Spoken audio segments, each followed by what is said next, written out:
বন্ধুরা, তোমাদের সবাইকে 10 মিনিটস স্কুলের পক্ষ থেকে স্বাগতম।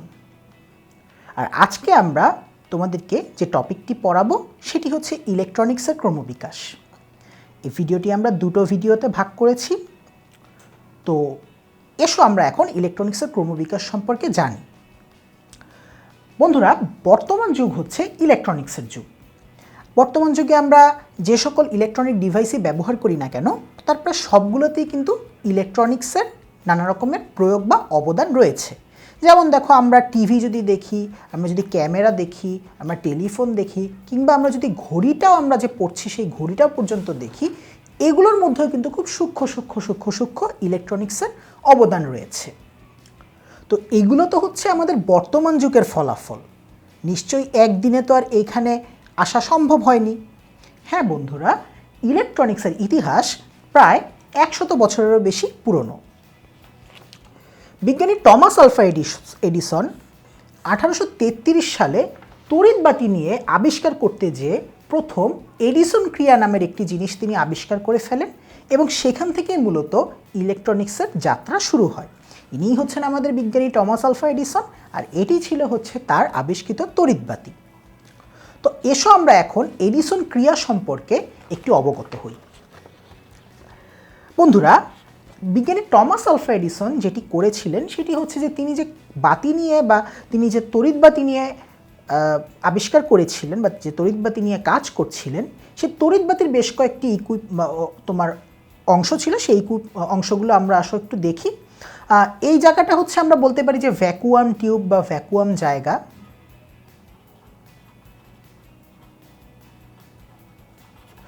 আর এটা হচ্ছে তোমার কয়েল। এটা হচ্ছে দুটা কার্বন ফিলামেন্ট যেখানে আসলে বিদ্যুৎ উৎস দেওয়া হয়। তো দেখো, এখানে হচ্ছে বিদ্যুৎ উৎসের ধনাত্মক প্রান্ত দেওয়া আর এখানে বিদ্যুৎ উৎসের ঋণাত্মক প্রান্ত দেওয়া। তার মানে আমরা বলতে পারি এটা হচ্ছে ধনাত্মক কার্বন ফিলামেন্ট, এটা হচ্ছে ঋণাত্মক কার্বন ফিলামেন্ট। বিজ্ঞানী এডিসনের যে কাজটি ছিল সেটি হচ্ছে যে এই কার্বন ফিলামেন্টগুলোর মধ্য দিয়ে যখন এই কয়েলের মধ্যে বিদ্যুৎ প্রবাহ চালনা করা হয় তখন কয়েলটি উত্তপ্ত হয়, আর এই কয়েলটি উত্তপ্ত হলে যেটা হয় ভ্যাকুয়াম টিউব থেকে এই ভ্যাকুয়াম টিউব থেকে আলো চারিদিকে নিঃসৃত হয়। তো বিজ্ঞানী এডিসনের যে সমস্যাটি হয়েছিল সেই সমস্যাটি ছিল হচ্ছে যে তার এই যে ধনাত্মক কার্বন ফিলামেন্টটি ছিল, এই ধনাত্মক কার্বন ফিলামেন্টেরটি বারবার পুড়ে যাচ্ছিল।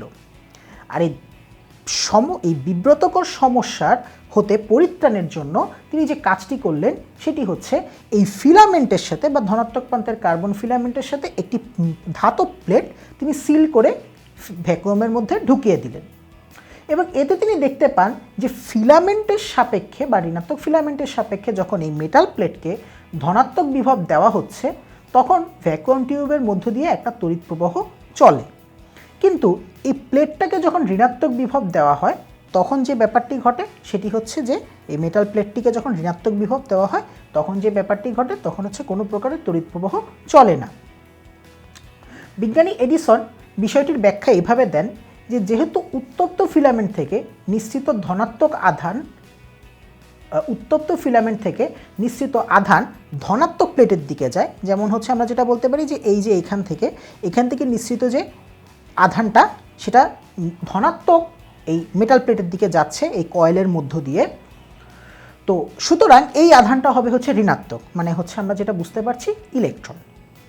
প্লেটটা যদি ঋণাত্মক হতো তাহলে ওই নিঃসৃত আধানকে মানে হচ্ছে ইলেকট্রনকে সে কী করতো বলতো, বিকর্ষণ করত, এবং ফলে এই বর্তনীর মধ্যে দিয়ে কোনো তড়িৎ প্রবাহ থাকতো না এবং এই কয়েলটা উত্তপ্ত হতো না, আমরা কোনো আলো পেতাম না। মূলত এই সার্বিক প্রক্রিয়াটি এডিসন ক্রিয়া নামে পরিচিত, এবং ব্রিটিশ পদার্থবিজ্ঞানী ফ্লেমিং তিনি যে কাজটি করেন এই এডিসন ক্রিয়াকে ব্যবহার করে তিনি প্রথম ভ্যাকুয়াম টিউব তৈরি করেন।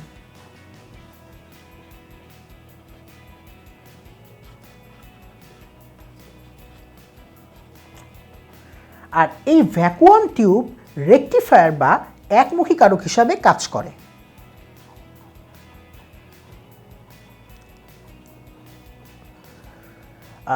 এই রেকটিফায়ার মূলত পরিবর্তী তড়িৎ প্রবাহ অর্থাৎ দিক পরিবর্তী তড়িৎ প্রবাহ বা এসি প্রবাহকে ডিসি প্রবাহ অর্থাৎ একমুখী তড়িৎ প্রবাহতে রূপান্তর করে।